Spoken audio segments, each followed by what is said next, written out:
साल था 2019 और दिन था 20 दिसंबर। उत्तर प्रदेश की बेंगल सिटी शांत थी। शहर भर में कर्फ्यू लग चुका था और फैक्ट्रियों के शटर गिर चुके थे। सड़कों पर एक तरफ थी पुलिस और दूसरी तरफ थे CAA NRC के प्रदर्शनकारी।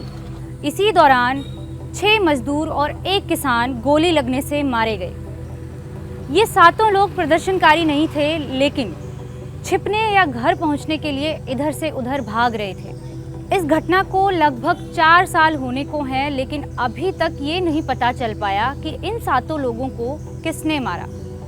यूपी पुलिस का कहना है कि उन्हें नहीं मालूम कि कौन सा व्यक्ति किस दंगाई की गोली से मारा गया और ये पता लगाना नियर फ्यूचर में संभव भी नहीं है। इसलिए वो कहते हैं कि इसकी जांच को लंबित रखने का भी कोई औचित्य नहीं। दूसरी तरफ इनके परिवारों का कहना है कि गोलियां पुलिस की तरफ से दागी गई। ये कहानी है उन 7 लोगों की जो गलत समय पर गलत जगह पर हो रही गोलीबारी का शिकार हुए। ये कहानी है उन 7 परिवार की जो एक जवाब तलाश रहे हैं कि आखिर मुकीम, राशिद, अबरार, अरमान, हारून और नबी जान को किसने मारा। जब भी कोई बात आती है मुझे ये आता है कि पुलिस ने नहीं मारा तो पुलिस ने नहीं मारा तो फिर उन्हें किसने मारा। 3 साल हो गए, अभी तो कुछ पता ही नहीं चल रहा किसने मारा। हम बेघर हो गए किसकी वजह से, हमारी बच्ची यतीम हो गई किसकी वजह से। ना तो पुलिस पता करती है, ना कोई सरकार से हमें मदद मिलती है। पुलिस ये भी जानने की कोशिश नहीं करती है अगर तुमने नहीं मारा तो किसने मारा। जब यहाँ जब गोली खबर आई है तो हम लोग वहाँ जा नहीं पा रहे थे, वहाँ निकलने नहीं दे रही थी पुलिस। फिर हम दूसरे दिन गए आगरा। जब आगरा में लड़के से हमसे बात हुई है, जब हमने पूछा कि गोली लगी जी कैसे क्या हुआ, तो कहता है कि पुलिस की गोली लगी हमने। CAA NRC से जुड़ी लगभग हर कहानी डिलेड जस्टिस और एंडलेस वेट पर आकर रुक जाती है। आज सैकड़ों कार्यकर्ता भारत भर की तमाम जेलों में बंद हैं और जमानत या ट्रायल के शुरू होने का इंतज़ार कर रहे हैं। आज की तस्वीर 2019 के दौर से बिल्कुल अलग है, जब ये आंदोलन देश के कोने कोने में फैल गया था, जब दिल्ली में शाहीन बाग में बैठी महिलाओं ने मोर्चा संभाला था और वरुण ग्रोवर की लिखी कविता कागज नहीं दिखाएंगे देश में एक बुलंद नारा बन गई थी। मुख्यमंत्री योगी आदित्यनाथ ने ये चेतावनी दी थी कि यूपी सरकार विरोध प्रदर्शन करने वालों से अपनी स्टाइल में जवाब देगी। उन्होंने कहा था कि आंदोलनकारी CCTV कैमरों में कैद कर लिए गए हैं और हम उनसे बदला लेंगे। यूपी पुलिस ने CCTV फुटेज खंगाली और उन आंदोलनकारियों की पहचान की जिन्होंने पुलिस थानों, कुर्सियों, मेज और पंखों को क्षतिग्रस्त किया था। लेकिन पुलिस इन 7 लोगों के कातिलों को नहीं पहचान पाई। आज विपक्षी दल किसी और मुद्दे पर बढ़ गए हैं, मानवाधिकारों को लड़ने वाले थक चुके हैं और मीडिया की हेडलाइंस भी आना बंद हो गई हैं। मगर एडवोकेट सगीर खान हैं जो इन परिवारों के लिए लड़ रहे हैं कि जब पुलिस ने FIR भी कहीं इंदराज नहीं की, जिन लोगों ने FIR लिखी तो सादा कागज दस्तखत करा लिए गए और ठीक तरह से जांच भी नहीं की, उनकी कोई स्टेटमेंट नहीं लिए। जो घायल थे उनके स्टेटमेंट होनी चाहिए थे, मजिस्ट्रेट के सामने होते स्टेटमेंट, वो भी नहीं लिए गए। और यहाँ पर जो घायलों को जो फर्स्ट एड मिलनी चाहिए थी डिस्ट्रिक्ट हॉस्पिटल से, वो नहीं मिली, सीधा रेफर कर दिया आगरा के लिए। आज ये पीड़ित परिवार गरीबी में धकेले जा चुके हैं क्योंकि मरने वाले लोग अर्निंग मेंबर्स थे। 42 साल के शफीक एक चूड़ी फैक्ट्री में काम करते थे। कर्फ्यू के चलते जब उनकी फैक्ट्री का शटर गिराया गया तो वो भी घर की तरफ भागे। नैनी चौराहा पार कर ही रहे थे कि प्रदर्शनकारियों और पुलिस के बीच का टकराव हिंसात्मक हो गया। उनकी पत्नी रानी और बेटी घरों की छतों पर दुबके हुए थे। गोली तो पुलिस की तरफ से ही आई थी, गोली पुलिस की तरफ से आई थी, सामने से आई थी। हाँ, FIR यहाँ पे थाने में लिखवाई तो थी उसी में, पुलिस की गोली से मारे। लेकिन जब हम पुलिस आ रही थी उधर से सीधे चला रही थी, जब ही हमने देखा था छतों से देखा था गोलियां चल रही थी। डर गया कि पुलिस कह रही है कि केस वापस ले लो। रानी अपने इस बयान पर साल 2019 से कायम है। उस दिन 30 वर्षीय हारून भी नैनी चौराहे पर पहुंचे थे। फिरोजाबाद शहर के ठीक बाहर बसे एक गांव नगला मुला में खेती करने वाले हारून एक पशु मेले में गए थे। वो 36,000 रुपए में एक भैंस बेचकर घर की तरफ लौट रहे थे। उनकी मां नाइमा बेगम के पास एक फोन आया और फोन की दूसरी तरफ था उनका घायल बेटा। उस दिन मेरा भतीजा 20/12/2019 को अपनी भैंस को लेकर पचोकरा पेंट गया था।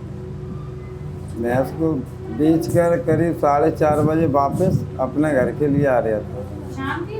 शाम के 4:30 बजे करीब बेचकर नैनी गिलास चौराहे पर भारी मात्रा में पुलिस बल तैनात था। वहाँ गोली चल रही थी धुआंधार, तो उसने मुझे बताया कि मेरी गोली पुलिस की लगी है। जब उसको गोली लगी तो आपको कॉल किया उसने? हाँ, कॉल किया था और उसके बाद उसे अस्पताल ले गए थे। यूपी में होने वाली 24 मौतों में से सबसे ज्यादा मौतें फिरोजाबाद जिले में हुई। 20 दिसंबर को शाम के 3 से 6 बजे के बीच नैनी चौराहा और उर्वशी तिराहा पे 7 लोगों को गोलियां लगी। कुछ लोग मौके पर ही मारे गए तो कुछ बाद में। पुलिस ने इन मामलों में 3 अलग अलग थानों पर 6 एफआईआर दर्ज की और अज्ञात भीड़ को दोषी बनाया, लेकिन 4 एफआईआर्स में गोली लगने की बात का उल्लेख नहीं है और 1 एफआईआर में क्राइम सीन का। सिर्फ 1 एफआईआर में पुलिस की तरफ से चल रही गोलियों की बात का जिक्र है। जिस एक केस में एफआईआर नहीं लिखी गई वो थी दिव्यांग राशिद की गोली लगने से हुई मौत। सबूत के तौर पर राशिद के पिता के पास उनकी मौत से पहले खींची गई तस्वीरें हैं जिनमें गन शॉट इंजरी साफ दिखाई देती है, लेकिन उनका आरोप है कि पुलिस ने उनसे कहा कि ये किसी नुकीले पत्थर की चोट के निशान हैं। माथे पे गोली लगी थी, पीछे भौंकला था। अब उस टाइम जो है गोलियां चली, नैनी गिलास पे उड़म हो गया, तो हम लोग भागे। किसकी तरफ से तो भाई हमें क्या मालूम, हम तो ना थे, नैनी गिलास दूर है। उसके बाद फिर पोस्टमार्टम के लिए ले गए तो वहाँ डॉक्टरों ने भी कहा इसके तो 303 की गोली लगी है। फिर उसके बाद में पोस्टमार्टम रिपोर्ट उनने दी नहीं डॉक्टर ने, तो फिर हमें वो एफआईआर मिली 1 महीने 1.5 महीने बाद। आपने उस वक्त पोस्टमार्टम रिपोर्ट ली नहीं? नहीं दी नहीं, उन लोगों ने दी नहीं, ये दिए 2 महीने बाद करीब। और जब दी तो उस पर क्या लिखा? उस पर लिखा किसी पथराव से मौत हुई, गोली की बात? गोली की नहीं दी उन लोगों ने। फिर हम गए थे थाने, तो पुलिस ने पर्चा ले लिया था, हम लिख के ले गए थे, सो उन्होंने की जांच लग जाएगी, भगा दिया। ना पोस्टमार्टम रिपोर्ट थी ना एफआईआर हुई हमारी। वकील लोगों ने बताया तुम्हारी एफआईआर भी नहीं हुई। इस मामले में राशिद के पिता ने जिला कोर्ट में एप्लीकेशन लगाई, लेकिन वो खारिज कर दी गई है। अब उनके पिता और वकील हाई कोर्ट में अपील करेंगे। माननीय न्यायालय में उन्होंने जो एफआईआर की तो पुलिस ने बगैर जांच के बाला ही बाला जांच कर ली, ऊपर ही ऊपर, और कोर्ट में एफआईआर दाखिल कर दी, यानी फाइनल रिपोर्ट दाखिल कर दी। तो विक्टिम फैमिलीज वहाँ गई तो उन्होंने प्रोटेस्ट, उस एफआईआर का प्रोटेस्ट किया। प्रोटेस्ट में ये हुआ तो हमें उसमें कोर्ट से रिलीफ भी मिला। 1 जून का दिन शमशून बेगम के लिए एक अहम दिन था। सुनवाई की लंबी लड़ाई लड़ने के बाद उन्हें और अन्य पीड़ित परिवारों को अपना पक्ष रखने का अधिकार कोर्ट के आदेशों के बाद मिला था। उस दिन उन्हें अपने बेटे मुकीम के केस में जिला कोर्ट ने बयान दर्ज कराने के लिए बुलाया था। 20 वर्षीय मुकीम 20 दिसंबर की सुबह को मजदूरी के लिए निकला था और कभी घर नहीं लौटा। आज इनकी पहली डेट थी, इस पहली डेट में दूसरे को बयान होना चाहिए। तो अब देखो क्या होता है, आज माननीय न्यायालय क्या करते हैं, डेट लगती है आगे या फिर वही तारीख लगती है, तो इसलिए अब कोर्ट में जाकर अंदर पता चलेगा क्या होता है। दी प्रिंट ने इन सभी आरोपों को लेकर नोडल ऑफिसर कुमार रणविजय सिंह से सवाल पूछे। उन्होंने कहा कि जांच अभी जारी है। हालांकि तत्कालीन एसएसपी सचिंद्र पटेल ने दिसंबर 2019 में दी प्रिंट को बताया था कि पुलिस द्वारा किसी भी तरह की फायरिंग नहीं की गई। हालांकि उन्होंने कहा था कि उपद्रवियों की पहचान करने और पीड़ितों को मदद पहुंचाने के लिए पुलिस सीसीटीवी फुटेज की जांच कर रही है। लेकिन इस बयान के बाद की गई पुलिस की कार्रवाई बिल्कुल अलग तरह की रही। पुलिस ने 11 महीने में इन केसों में अपनी फाइनल रिपोर्ट जमा की। एफआईआर्स की तरह ही फाइनल रिपोर्ट्स भी काफी मिलती जुलती हैं। सीजीएम कोर्ट में दायर की गई ये फाइनल रिपोर्ट्स बिल्कुल थकाऊ किस्म की और आधी अधूरी जांच की भावना को दर्शाती हैं। सीजीएम कोर्ट ने पुलिस की इन फाइनल रिपोर्ट्स को खारिज कर दिया है। कोर्ट ने कहा है कि वो शिकायतकर्ता के बयानों और फाइनल रिपोर्ट में पेश किए गए साक्ष्यों में विरोधाभास पाता है। कोर्ट ने 5 मामलों में प्रोटेस्ट पिटीशन को स्वीकार करते हुए कहा कि शिकायतकर्ता और उसके साक्ष्य की जांच कोर्ट खुद करेगा। रानी के पति शफीक के मामले में पुलिस की फाइनल रिपोर्ट को रिजेक्ट करते हुए पुलिस को दोबारा से जांच करने के लिए कहा गया है। मुख्यमंत्री योगी आदित्यनाथ की चेतावनी अगस्त 2020 में Uttar Pradesh recovery of damages to public and private property act के तौर पर सामने आई।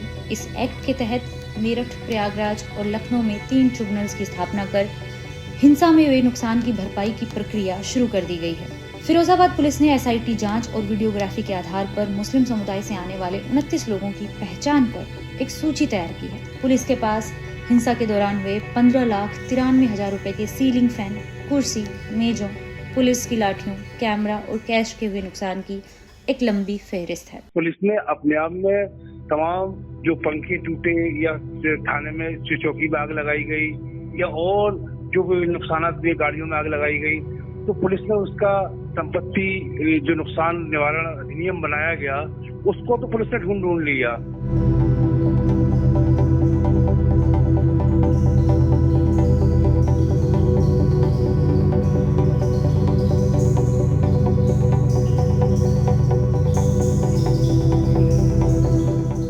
मैं हूं ज्योति यादव और द प्रिंट की ऐसी ही और खबरों को देखने के लिए हमें सब्सक्राइब करें।